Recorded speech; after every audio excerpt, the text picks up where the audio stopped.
we finally have the date and time for Panasonic's big announcement. But it's not going to be the S1X Mark II. Is it going to be the video powerhouse that you've been patiently waiting for? Will it have the same price and capabilities as the Canon EOS R5, the Nikon Z8? And will it finally deliver 8K video, contrary to what management's been saying for all these years? Well, I'll answer these questions in this video. But first, I have a simple and yet humble request. Please subscribe to this channel. It doesn't cost you anything. It helps this channel grow, but most importantly, it keeps you informed on the latest camera gear.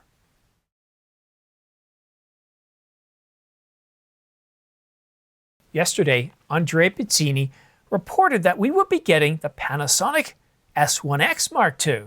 The only problem? Well, there never was an S1X. But it certainly isn't the first time a company has released a sequel designator without an actual Mark I. The worst movie ever, Troll 2, was made without there ever being a Troll 1. Today, we found out that there was an error in translation, and I put out a video yesterday talking about the Panasonic S1X Mark II, having my doubts as to whether the name made sense, and unfortunately it was in an office day, so I wasn't able to pull the video down until I got home. But Andrea had this to say about the Panasonic S1X Mark II.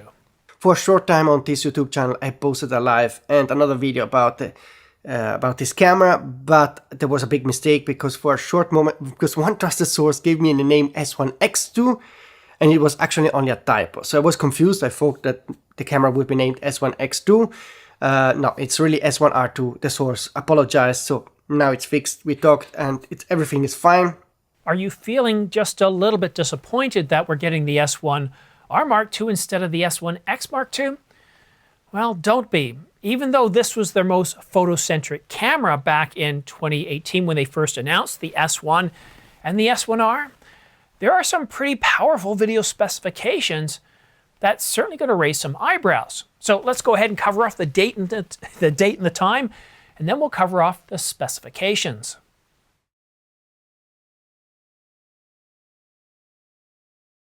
Panasonic is going to be holding a press event about a new product on February the 25th at 8 a.m. Eastern Time. That's Toronto and New York time, or 1 p.m. London time, or if you're all the way over there in China, Beijing, Shanghai, it's going to be at 1900 hours or 7 p.m. And while we won't be getting the S1X Mark II, we will definitely be getting an upgrade to the S1R, a camera that was announced all the way back in September of 2018. That's a staggering 6.5-year wait. That's a really long wait. But you'll notice something here. I just kind of told you that back in September of 2018, we got the announcement of two cameras, the S1 and the S1R. And according to all the latest leaked information from Andrea Pizzini and others, well, we're only getting one camera, the S1R Mark II.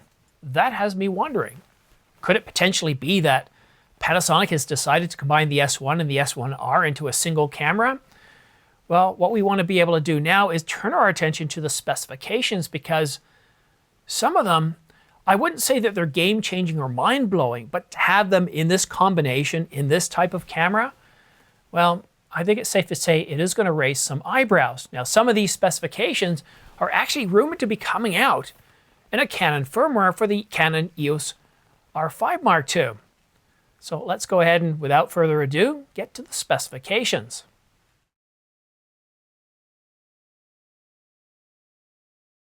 Panasonic management stated time after time that 8K isn't a priority. One reason not to offer 8K video on a high-resolution sensor is to use a cheaper, cooler processor which doesn't need to crunch 8K sensor data into HEVC video streams at 30 frames per second, which is very computational intensive, and then dump that much data into an SD card, which can get quite hot when written to extensively. And then of course there's this quote: "The current popularity of 8K in the consumer market just isn't enough. It will be released later." And I want to point out that this is apparently leaked information. Andrea Pizzini says that it's coming from multiple trusted sources. So, no 8K for you? Well, actually, not according to Andrea Pizzini. The S1R II will in fact be capable of doing 8K video at 24, 25, and 30 frames per second. That's the same resolution and frame rate as the Canon EOS R5, as well as the Nikon Z8. Although the Nikon Z8 is capable of doing 60 frames per second. But this next specification is certainly due to raise a few eyebrows, maybe even yours. The S1R II is going to deliver 8.1K open gate. That's right, open gate.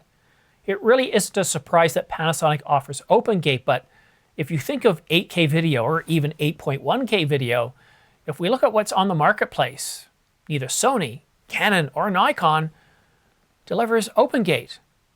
Although the Canon EOS R5 Mark II is supposed to get a firmware update in the near future that will in fact deliver open gate. But the R5 Mark II costs considerably more than the Mark I, $4,300 versus anywhere from $2,700 up to $3,400. But let's cover off the rest of the video specifications. And one thing that really has me surprised here is that we don't, despite the level of detail that we've got, we don't have a lot of information on the codecs and the frame rates. Although 4K, we're told, is supposed to be able to do 4K all the way up to 100 and 120 frames per second. But what about Apple ProRes? What about 6K over sample 4K? What about 8K over sample 4K up to 30 frames per second, 60 frames per second, 120 frames per second? Well, that information is missing. But now let's turn our attention to the sensor.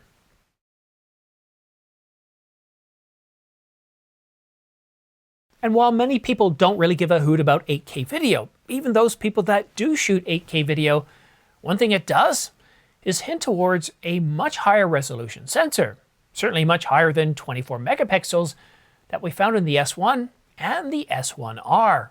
And if we take a look at countless early rumors, they indicated that we would get a 24 megapixel sensor, then a 34 megapixel sensor, and some even boasting of a 60 megapixel sensor. But none of those specifications had any credibility.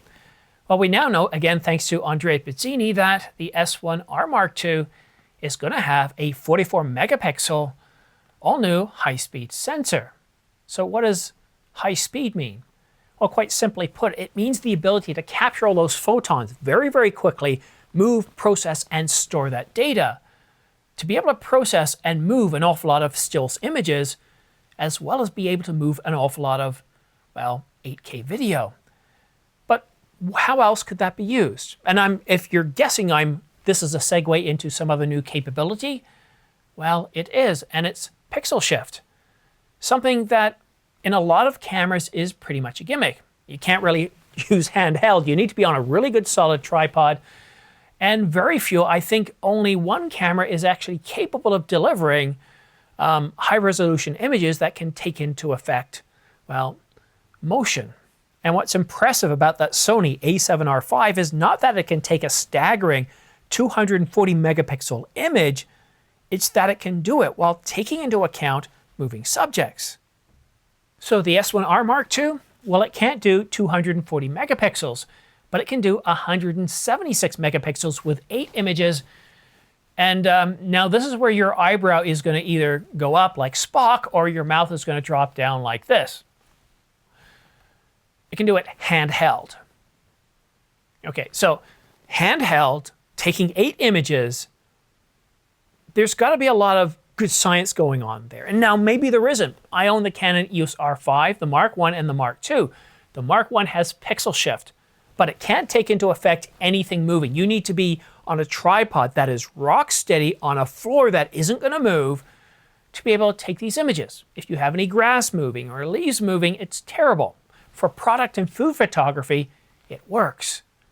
Now, the details behind this we're not told. Sure, it can take it handheld, so that would give me the impression that it can take into effect or take into account moving subjects, but it doesn't specify. It could still have problems with moving subjects. I'm really curious to know how effective this is going to be. To be able to take 176 megapixels worth of data to take a photo of 176 megapixels handheld.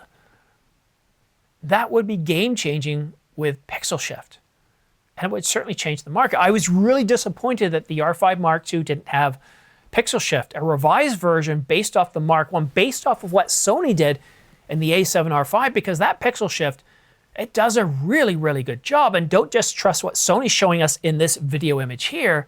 Various reviews have said the same thing with moving subjects, objects, people, pets. It does a fantastic job. Now, when it comes to high-speed continuous shooting, the Canon EOS R5 and the Nikon Z8 can deliver high-speed continuous shooting up to 30 frames per second RAW, whereas the Panasonic S1R Mark II can deliver up to 40 frames per second RAW.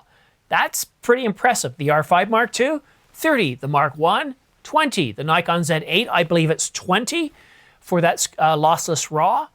40 frames per second. Now the Canon EOS R1 can do 40 frames per second, but with almost half the resolution at 24 megapixels. That's pretty impressive. And when you take into account that it's got 8 stops of image stabilization, in-body image stabilization, and a pre-shooting buffer of 1.5 seconds, wow. I've been shooting with pre-buffer shooting on the Canon EOS R5 for, well, since I got it. And it's pretty impressive. Now, it only gives you a second. And I gotta say, a second is an awful lot of time. You'd be surprised. There was one time where I was trying to capture this robin. I was just testing out the capabilities of this new camera. So I was kind of aiming, waiting for something to happen, and it really wasn't happening. And I started to daydream. Then all of a sudden, the bird took off, and I was like, oh crap. And immediately, gut reaction, I held down the shutter button. I thought, no, that was more than a second. Got back, and you know what? I nailed 3 shots. They weren't the best shots, which is why I didn't keep them, but it showed proof of concept. So 1.5 seconds with this resolution? Wow. So when we're told that it's going to have an all-new high-speed sensor, just think about that. To be able to capture 40 frames per second, full resolution, if that's RAW, that works out to be, for lossless RAW, I'm making some assumptions here, 21, 1.2, 1. That we're probably looking somewhere in the neighborhood of 2 to 2.5 gigabytes per second, not bits, gigabytes per second. More precisely, depending on the compression, it's probably around 2.4 gigabytes per second. That's an awful lot of data. That's pretty impressive, which tells me that the storage probably isn't going to use SD cards, despite what one of the managers was indicating. The only way you could use SD cards, you would have to have a V90 or a V60, and it would have to do a long GOP that's highly compressed. Then, yes, you could do it up to 30 frames per second. But I'm suspecting that they're going to put at least one CF Express Type B card in that card slot. And I would assume that it would be V4, because last time I checked, the highest rated CF Express Type B card, well, it's around 1.5 gigabytes per second. Now, it could have a large internal buffer and still work with CF Express Gen 3. But this would lead me to believe, and when we get to the price point, this is going to help kind of bake this in, because remember, I keep talking about the Nikon Z8 and the R5 for a very good reason. Each of these cameras has a CF Express Type B card slot and a single SD card slot. So let's go ahead and cover off the price, and again, hopefully dual card slots, dual CF Express Type B. I would love to see that. While I'm a Canon shooter, that would indicate that the Canon EOS R5 Mark III, which is about 3.5 years away, that would put pressure on it having dual CF Express Type B card slots. We'll just have to wait and see. It's not the first time that Panasonic has used CF Express Type B, but it was Generation 3, not V4 or Generation 4. So let's cue the price.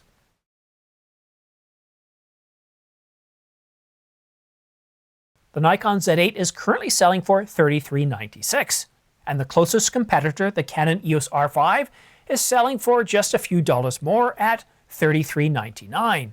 And the Panasonic S1R Mark II is going to sell for $34.99. So that's right within the same price point as the Canon EOS R5 and the Nikon Z8, and I can tell you, with 6 years, Since the announcement of the Panasonic S1 and S1R, there's an awful lot of pent-up demand for this new camera, especially with some of these video capabilities. So I suspect it's going to sell out very, very quickly. And as we've seen with everything since 2020, if you don't pre-order, you're probably going to have to wait days, weeks, or as we've seen lately with Canon, how bad it's gotten, you could wait months. In fact, people waited up to 10 months to get this 200 to 800 millimeter despite pre-ordering it on that same day. And you might notice that I have the smart pre-order links in the description down below, these guys right here. And the reason for that is if you go ahead and copy those down, put them in your browser, bookmark them, they're not going to show anything right now because the announcement hasn't happened. But at 8 a.m., and I'm going to be doing a live stream starting at 7, talking about the latest leaked specifications, leaked images, we're going to cover the announcement live. And as soon as the embargo is lifted, we're going to let you know. And it'll help you get in the queue a little bit before everybody else. It might only save you anywhere from 5 to 35 seconds, but that savings will help you get the camera a little bit before everybody else. Are you excited by the S1R Mark II? I got to admit, I wasn't when I heard that's the camera that's going to be coming out instead of the S1 Mark II or the S1H Mark II. Because the S1R, well, it was the one camera of the three that was really aimed primarily at photographers. Nothing against photographers, but hence the name of this channel, The Ordinary Filmmaker. Video is something that I'm very keenly interested in.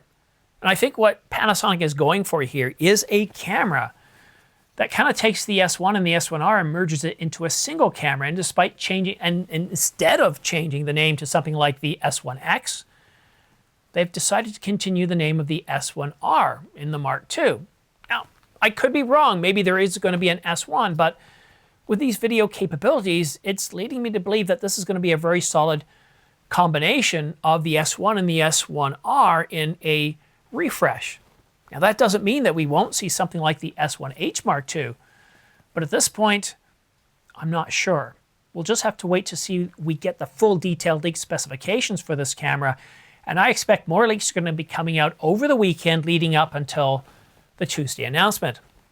And as I've seen in the past, I can guarantee you that something's probably going to come by my desk at Monday at the very latest. So go ahead and subscribe to stay up to the latest. And you might also want to consider becoming a member. I've got 3 different levels. One of them even allows you to reach out and actually talk to me on the phone if you're interested. And if you actually happen to have overheard anything about the Panasonic S1R Mark II, well then please reach out to me on my email address. It's Simon D as in Delta Yates @gmail.com, because I'd love to hear what you have to say. But it seems like Andrea Piscini really has us covered on this one. Anyhow, thank you so much for tuning in. Don't forget to join me on my live stream starting at 7 a.m. Eastern Time, and we'll see you again then. Maybe we might see you again sooner because an awful lot of information is supposed to be coming out over the next coming week.